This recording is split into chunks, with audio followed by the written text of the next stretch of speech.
Physiology honours Bankura university 4th semester সিলেবাসের protein structure, প্রোটিনের structural classification, carbohydrate তার classification, এগুলো আমরা অলরেডি আগের ক্লাসগুলোতে পড়াশুনো করেছি। আজকে যেটা পড়বো সেটা হচ্ছে লিপিডের ক্লাসিফিকেশান। তো সবার আগে লিপিড কি সেটা সম্পর্কে একটু জানা দরকার। লিপিড হলো ফ্যাটি অ্যাসিড এবং যে কোনো একটা অ্যালকোহলের একটা কম্বাইন্ড ফর্ম। যে কোনো ফ্যাটি অ্যাসিড হতে পারে, তার সঙ্গে যে কোনো ধরনের অ্যালকোহলের একটা কম্বাইন্ড ফর্ম হচ্ছে লিপিড। তো লিপিডকে যদি আমরা দেখি তাহলে জেনারেলি আমরা 3 ধরনের লিপিড দেখতে পাই, অর্থাৎ লিপিডকে 3টে ভাগে ভাগ করা যায়। দেখা যাক লিপিড কি বললাম না, কম্বাইন্ড ফর্ম। কার কার কম্বাইন্ড ফর্ম? এক হচ্ছে তোমার ফ্যাটি অ্যাসিড, আর তার সাথে যে কোনো একটা অ্যালকোহল থাকবে, যে কোনো একটা অ্যালকোহল থাকবে। ফ্যাটি অ্যাসিড আর অ্যালকোহলের কম্বাইন্ড ফর্ম হচ্ছে লিপিড। লিপিডকে যদি আমরা শ্রেণীবিভক্ত করি তাহলে একে 3টে ভাগে ভাগ করা যাবে। একে হচ্ছে তোমার সিম্পল লিপিড, 2 নাম্বার হচ্ছে কম্পাউন্ড লিপিড, আর 3 নাম্বার হচ্ছে তোমার ডিরাইভড লিপিড। ডিরাইভড লিপিড তাহলে lipid is classified into 3 types: simple lipid, compound lipid and derived lipid. Simple lipid is not the simplest form of lipid because lipid is the combined form of fatty acid and alcohol. কার্বোহাইড্রেটের ক্ষেত্রে আমরা যেমন দেখেছি যে simple carbohydrate একটা unique structure, তাকে আর hydrolysis করা যায় না। যেমন গ্লুকোজকে যদি ফার্দার হাইড্রোলাইসিস করার চেষ্টা করি তাহলে কি হবে? কার্বন, হাইড্রোজেন, অক্সিজেন আলাদা হয়ে পড়বে, বাট সেটা তার গ্লুকোজ থাকবে না, সেটা তার মনোস্যাকারাইড থাকবে না। প্রোটিনের ক্ষেত্রে দেখেছি তার স্ট্রাকচারাল ইউনিটটা হচ্ছে তোমার অ্যামাইনো অ্যাসিড, অর্থাৎ তার সিম্পলেস্ট ফর্ম। বাট লিপিডের ক্ষেত্রে তার যেটা সিম্পলেস্ট ফর্ম, মানে সিম্পল লিপিড যেটাকে বলবো, সেটা কিন্তু একটা ইউনিক স্ট্রাকচার নয়, combination of fatty acid and alcohol. Simple lipid is also classified into 2 types: fat or oil and wax. wax মানে হচ্ছে মোম। সিম্পল লিপিড আবার 2 ধরনের হয়, ফ্যাট অথবা অয়েল, এটা এক ধরনের সিম্পল লিপিড, আর ওয়াক্স হচ্ছে আরেক ধরনের সিম্পল লিপিড। এই ফ্যাট, অয়েল বা ওয়াক্স যাই বলো না কেন, এই সমস্ত সিম্পল লিপিডের যে কম্পোজিশন, এর মধ্যে কি কি থাকে, কিসের কিসের সমন্বয়ে সিম্পল লিপিড তাহলে তৈরি হয়? না, ফ্যাটি অ্যাসিড থাকবে, আর তার সঙ্গে in case of fat and oil, fat এবং অয়েলের ক্ষেত্রে যে অ্যালকোহলটা থাকবে সেই অ্যালকোহলটা হচ্ছে গ্লিসারল। তাহলে ফ্যাটি অ্যাসিড আর গ্লিসারলের কম্বাইন্ড ফর্ম হচ্ছে তোমার ফ্যাট এবং অয়েল। এবার ফ্যাট আর অয়েলের মধ্যে তফাৎটা কি না, রুম টেম্পারেচারে ফ্যাটটা সলিড আর অয়েলটা লিকুইড, এটাই তফাৎ এদের মধ্যে। তাহলে লিপিডকে আমরা যে 3টে দলে ভাগ করেছি, সিম্পল লিপিড, কম্পাউন্ড লিপিড এবং ডিরাইভড লিপিড, তার মধ্যে সিম্পল লিপিডের আবার 2টো দিক আছে, একটা হচ্ছে ফ্যাট অথবা অয়েল, আর অন্যটা হচ্ছে ওয়াক্স। ফ্যাট এবং অয়েলের ক্ষেত্রে ফ্যাটি অ্যাসিডের সঙ্গে অ্যালকোহল হিসেবে থাকবে গ্লিসারল। অন্যদিকে ওয়াক্সের ক্ষেত্রে তার যে কম্পোজিশন, সেখানেও কি থাকবে? ফ্যাটি অ্যাসিড থাকবে, আর তার সঙ্গে অ্যালকোহল হিসেবে গ্লিসারল নয়, গ্লিসারলের পরিবর্তে অন্য কোনো অ্যালকোহল থাকবে। অ্যাজ ফর এক্সাম্পল, যেমন সিটাইল অ্যালকোহল থাকতে পারে, হ্যাঁ। এই সিটাইল অ্যালকোহল কি না, একটা 16 কার্বনযুক্ত 16 কার্বন একটা অ্যালকোহল, 16 কার্বনযুক্ত একটা অ্যালকোহল, হ্যাঁ। এই ফ্যাটি অ্যাসিড আর সিটাইল অ্যালকোহলের কম্বিনেশন ফর্ম হচ্ছে ওয়াক্স। ওয়াক্সের প্রচুর ব্যবহারও আমরা দেখেছি, যেমন তোমার নর্মাল যে প্যারাফিন আমরা হিস্টোলজির যে প্র্যাকটিক্যাল করে হিস্টোলজিক্যাল ব্লকগুলো বানানোর জন্য আমরা ব্যবহার করি, তেমনই একই সঙ্গে তোমার ক্যান্ডেল বা মোমবাতি তৈরি করতে ওয়াক্স যেটা ব্যবহার করা হয়, হ্যাঁ, এগুলো সব হচ্ছে তোমার সিম্পল লিপিডের এক্সাম্পলের মধ্যে পড়ে। এবার চলে আসবো কম্পাউন্ড লিপিডে। কম্পাউন্ড মানে কি? যৌগিক, তাই না? তার মানে সিম্পল লিপিডের যে কম্পোনেন্টগুলো সেগুলো সবই থাকবে, তার সঙ্গে বাড়তি করে আরও কিছু থাকবে। এই যে বাড়তি করে আরও কিছু থাকবে তার উপরে নির্ভর করেই কিন্তু কম্পাউন্ড লিপিডকে আবার তিনটে ভাগে ভাগ করা গেছে। কি কি তিনটে ভাগে ভাগ করা গেছে? নাম্বার 1 হচ্ছে তোমার, আমরা চলে আসছি এখানে, কম্পাউন্ড লিপিড আবার একবার লিখলাম এখানেতে। এই কম্পাউন্ড লিপিডকে যে তিনটে ভাগে ভাগ করা গেছে, নাম্বার 1 হচ্ছে তোমার ফসফোলিপিড। ফসফোলিপিড। নাম্বার 2 হচ্ছে তোমার গ্লাইকোলিপিড। আর নাম্বার 3 হচ্ছে তোমার লাইপোপ্রোটিন। লাইপোপ্রোটিন। তাহলে ফসফোলিপিড, গ্লাইকোলিপিড আর লাইপোপ্রোটিন, এই তিনটে ভাগে আবার কম্পাউন্ড লিপিডকে ভাগ করা গেছে। ফসফোলিপিড মানে কি? লিপিড মানেই হচ্ছে, আমি একটু আগেই বললাম, লিপিড মানেই তার কম্পোজিশনের মধ্যে ফ্যাটি অ্যাসিড থাকবে, তার সঙ্গে একটা অ্যালকোহল থাকবে, যে কোনো একটা অ্যালকোহল থাকবে, আর সেই অ্যালকোহলের সঙ্গে কি থাকবে? ফসফোলিপিড যেহেতু, তাহলে একটা ফসফরিক অ্যাসিড বা ফসফেট গ্রুপ থাকবে। আর ফসফরিক অ্যাসিড বা ফসফেট গ্রুপ থাকার কারণেই তার সঙ্গে একটা নাইট্রোজেন বেস থাকবে, নাইট্রোজেনযুক্ত একটা ক্ষার থাকবে, N2 বেস। তাহলে ফসফোলিপিডের যে কম্পোজিশন, বোঝা গেছে? ফসফোলিপিড কি কি দিয়ে তৈরি? Fatty acid, alcohol, phosphoric acid আর নাইট্রোজেন বেস, এই দিয়ে তৈরি হচ্ছে আমাদের phospholipid. Phospholipid is also classified into 2 types. কি কি? ফসফোলিপিডকে আবার ঠিক দুটো ভাগে ভাগ করা গেছে। একটা হচ্ছে তোমার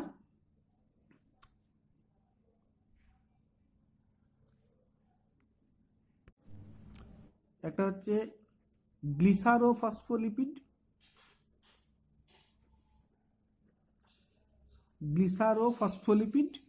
আর একটা হচ্ছে স্ফিঙ্গোফসফোলিপিড।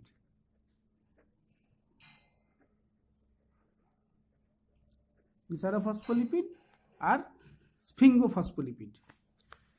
গ্লিসারোফসফোলিপিড মানে কি? গ্লিসারোফসফোলিপিড মানে তার কম্পোজিশনে থাকবে ফ্যাটি অ্যাসিড, যেটা সবার ক্ষেত্রেই থাকবে। এখানে অ্যালকোহলটা থাকবে গ্লিসারল।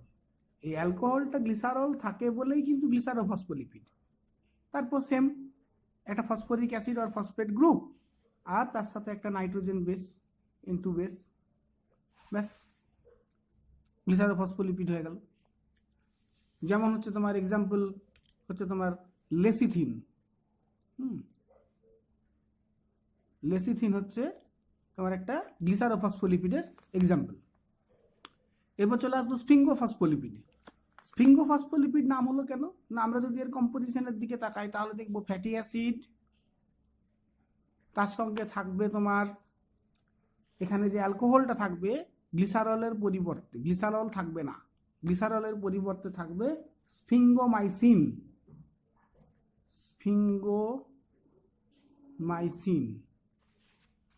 অ্যালকোহল হিসেবে থাকবে স্ফিঙ্গোমাইসিন, আর তার সঙ্গে এবারে যেহেতু ফসফোলিপিড, একটা ফসফেট গ্রুপ বা ফসফরিক অ্যাসিড, তার সঙ্গে নাইট্রোজেন ক্ষার, N2 বেস, হয়ে গেল স্ফিঙ্গোফসফোলিপিড। এর এক্সাম্পল যদি আমরা দেখি তাহলে কি দেখব? এক্সাম্পল হিসেবে আমরা দেখব তোমার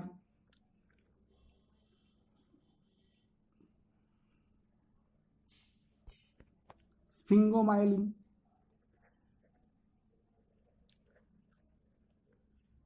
স্ফিঙ্গোমায়েলিন হচ্ছে এর এক্সাম্পল। এখানে যেমন লেসিথিন ছিল এর এক্সাম্পল। তার মানে কম্পাউন্ড কার্বোহাইড্রেটকে আমরা যে তিনটে ভাগে ভাগ করেছিলাম, ফসফোলিপিড, গ্লাইকোলিপিড আর লাইপোপ্রোটিন, হ্যাঁ, তার মধ্যে আবার আমরা ফসফোলিপিডের দুটো ক্লাসিফিকেশন দেখলাম। ফসফোলিপিড কেন বলা হচ্ছে?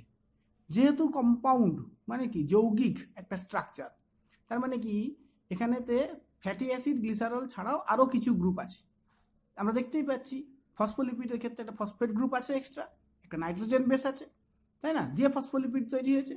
Phospholipid is classified into two types, glycerophospholipid and sphingophospholipid, that depends upon the presence of their alcohol.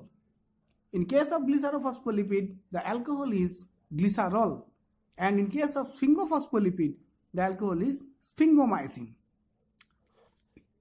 Example কি? গ্লিসারোফসফোলিপিডের ক্ষেত্রে এক্সাম্পল হচ্ছে লেসিথিন, আর স্ফিঙ্গোফসফোলিপিডের ক্ষেত্রে এক্সাম্পল হচ্ছে স্ফিঙ্গোমাইলিন। এবার চলে আসবো গ্লাইকোলিপিডের ক্ষেত্রে। গ্লাইকোলিপিড নামেই বলা আছে, গ্লাইকোলিপিড মানে কি? গ্লাইকো কথাটা এসছে কিন্তু কার্বোহাইড্রেট বা সুগার থেকে, তার মানে একটা সুগার থাকবে। তাহলে নর্মালি ফ্যাটি অ্যাসিড, এই লিপিডের কম্পোজিশনে কি থাকবে? ফ্যাটি অ্যাসিড থাকবে, তার সঙ্গে এখানে একটা অ্যালকোহল থাকবে। মনে রাখতে হবে সমস্ত গ্লাইকোলিপিডের ক্ষেত্রে কিন্তু অ্যালকোহল হিসেবে স্ফিঙ্গোমাইসিন থাকে। হ্যাঁ, সমস্ত অ্যালকোহলের ক্ষেত্রে সমস্ত যে সমস্ত তোমার গ্লাইকোলিপিড রয়েছে, সমস্ত গ্লাইকোলিপিডের ক্ষেত্রেই অ্যালকোহল হিসেবে থাকবে স্ফিঙ্গোমাইসিন। আর তার সঙ্গে থাকবে কি? তার সঙ্গে থাকবে যেটা, সেটা হচ্ছে একটা কার্বোহাইড্রেট থাকবে। কার্বোহাইড্রেট, সেটা মনোস্যাকারাইড ফর্মে যে কোনো কার্বোহাইড্রেট থাকতে পারে। আর তার সঙ্গে একটা নাইট্রোজেন বেস থাকবে অবশ্যই এই ক্ষেত্রে। তার মানে গ্লাইকোলিপিড যেগুলো বলছি, গ্লাইকোলিপিডে কি কি থাকবে? ফ্যাটি অ্যাসিড, তার সঙ্গে অ্যালকোহল, না হলে তো লিপিড হবে না, ফ্যাটি অ্যাসিডের সঙ্গে অ্যালকোহল দিতেই হবে। এখানে অ্যালকোহল হিসেবে থাকবে সবসময় স্ফিঙ্গোমাইসিন যে কোনো গ্লাইকোলিপিডের ক্ষেত্রে। তার সঙ্গে এবারে কম্পাউন্ড স্ট্রাকচার যেহেতু, তাহলে এক্সট্রা কি কি আছে? এক্সট্রা আছে তোমার কার্বোহাইড্রেট আর নাইট্রোজেন বেস, ব্যাস এই নিয়ে হয়ে গেল গ্লাইকোলিপিড। কম্পাউন্ড কার্বোহাইড্রেটের আরেকটা দিকের কথা আমরা বলেছি, সেটা হচ্ছে লাইপোপ্রোটিন। লাইপোপ্রোটিন মানে হচ্ছে লিপিড প্লাস প্রোটিন। এই লিপিড প্লাস প্রোটিন আমার শরীরে বেশ কিছু গুরুত্বপূর্ণ ভূমিকা পালন করে। কীরকম না, লিপিডকে ব্লাডের মধ্য দিয়ে ক্যারি করতে গেলে তাকে কিন্তু প্রোটিনের সঙ্গে কম্বিনেশন ফর্মে ক্যারি হতে হয়। হ্যাঁ, তার মানে লাইপোপ্রোটিনগুলো লিপিডের ক্যারিয়ার হিসেবে কাজ করে, লিপিডের ক্যারিয়ার হিসেবে কাজ করে। এই লাইপোপ্রোটিনগুলোকে আমরা আবার বেশ কতগুলো ভাগে ভাগ করতে পারি। কি কি? যেমন হচ্ছে তোমার VLDL, very low density lipoprotein. LDL, low density lipoprotein. IDL, integrate density lipoprotein. And finally HDL, high density lipoprotein. এছাড়াও আরেকটা হচ্ছে তোমার chylomicron. This classification of lipoprotein depends upon their molecular weight. হ্যাঁ, সেন্ট্রিফিউগেশনের মাধ্যমে যদি আমরা লাইপোপ্রোটিনের একটা মিক্সচারকে সেপারেট করার চেষ্টা করি, তাহলে তাদের মলিকুলার ওয়েটের বেসিসে যেগুলো হাই ডেন্সিটি লাইপোপ্রোটিন, সেগুলো একেবারে তলায় থিতিয়ে পড়বে। তার উপরের স্তরে থাকবে ইন্টিগ্রেট ডেন্সিটি লাইপোপ্রোটিন, তার উপরের স্তরে থাকবে লো ডেন্সিটি লাইপোপ্রোটিন, এবং তার উপরের স্তরে থাকবে ভেরি লো ডেন্সিটি লাইপোপ্রোটিন। এই লাইপোপ্রোটিনের স্ট্রাকচার এবং তার যে ইম্পর্টেন্স, সেগুলো নিয়ে আমরা পরবর্তী একটা ক্লাসে আলোচনা করব। আপাতত জেনে রাখো যে লিপিডের ক্যারিয়ার হিসেবে লাইপোপ্রোটিনগুলো কাজ করে। এছাড়াও এই লাইপোপ্রোটিনগুলো বেশ কিছু ড্রাগ আমরা ইউজ করি, যে ড্রাগগুলো কখনো কোনো মেডিসিন হিসেবে আমরা সেই ড্রাগটাকে ইউজ করতে পারি। হ্যাঁ, যেগুলো লিপিড সলিউবল ড্রাগ বা লিপিড ইন নেচার। তাহলে সেক্ষেত্রে কী হবে? সেই সমস্ত ড্রাগগুলো কিন্তু ইজিলি এক্সক্রিটেবল নয়। যদি কোনো ড্রাগ ইজিলি এক্সক্রিটেবল না হয়, তাহলে কী হবে? সেই ড্রাগটার ডিপোজিশন হবে আমাদের শরীরে। বাট কোনো একটা ওষুধ বা কোনো একটা ড্রাগের যদি প্রলং ডিপোজিশন হতে থাকে আমার শরীরে, তাহলে সেটা একটা অ্যাডভার্স ইফেক্ট তৈরি করবে। তার মানে সেগুলোকে এক্সক্রিটেবল করতে হবে। আর কোনো পদার্থকে এক্সক্রিটেবল হতে গেলে তাকে ওয়াটার সলিউবল হতে হবে। তখন ওই সমস্ত ড্রাগগুলো লাইপোপ্রোটিন ফর্ম করে, এবং লাইপোপ্রোটিন ফর্মেশনের মাধ্যমে কি হয় না, তারা তাদের একটা প্রোটিন ধর্ম প্রকাশ করে। তার ফলে তারা ওয়াটার সলিউবল হতে পারে এবং ইজিলি এক্সক্রিটেবল হতে পারে এবং আমাদের শরীর থেকে রিমুভ হতে পারে। এরকম অনেক অনেক গুরুত্বপূর্ণ ভূমিকা লাইপোপ্রোটিনগুলো পালন করে। সেগুলো সম্পর্কে আমরা পরবর্তী একটা ক্লাসে আরও ডিটেলসে আলোচনা করব। ফাইনালি চলে আসবো আমরা যে থার্ড যে গ্রুপটা রয়েছে লিপিডের ক্লাসিফিকেশনের, ডিরাইভড লিপিড। এই ডিরাইভড লিপিডগুলো কি না, ডিরাইভড লিপিডগুলো প্রত্যেকটাই তৈরি হয় কোত্থেকে? এই ডিরাইভড লিপিডগুলো প্রত্যেকটাই তৈরি হবে তোমার এই যে সিম্পল অর কম্পাউন্ড লিপিডের হাইড্রোলাইসিসের মাধ্যমে। সিম্পল অর কম্পাউন্ড লিপিডের হাইড্রোলাইসিসের মাধ্যমে যে ফ্যাটি অ্যাসিডগুলো পাওয়া যায়, সেই ফ্যাটি অ্যাসিডগুলো তার সঙ্গে অ্যালকোহল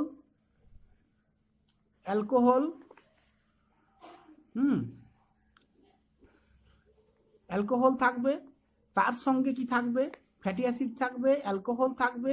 এবার তার সঙ্গে বাড়তি করে আরও কিছু আদার গ্রুপ যুক্ত থাকবে, যে আদার গ্রুপগুলো থাকার জন্যই এদেরকে ডিরাইভড লিপিড বলা হচ্ছে। যেমন স্টেরল থাকতে পারে, বিভিন্ন স্টেরয়েড হরমোন থাকতে পারে। স্টেরয়েড হরমোন যেমন ইস্ট্রোজেন, প্রোজেস্টেরন, টেস্টোস্টেরন এই সমস্ত থাকতে পারে। অথবা তোমার এই স্টেরয়েড হরমোনগুলো বাদ দিয়েও তোমার বিভিন্ন যে ফ্যাট সলিউবল যে ভিটামিনগুলো, ফ্যাট সলিউবল ভিটামিনস থাকতে পারে।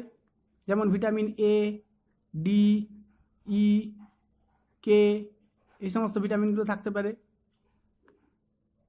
হ্যাঁ, এই সমস্ত বিভিন্ন পদার্থ এই ফ্যাটি অ্যাসিড আর অ্যালকোহলের সঙ্গে যুক্ত থেকে ডিরাইভড লিপিডগুলোকে তৈরি করায়। তাহলে আজকের ক্লাসে আমরা টোটাল আলোচনা থেকে কি জানলাম না, লিপিডের ক্লাসিফিকেশন সম্পর্কে পড়লাম। খুব সংক্ষেপে পুরো বিষয়টা বলি।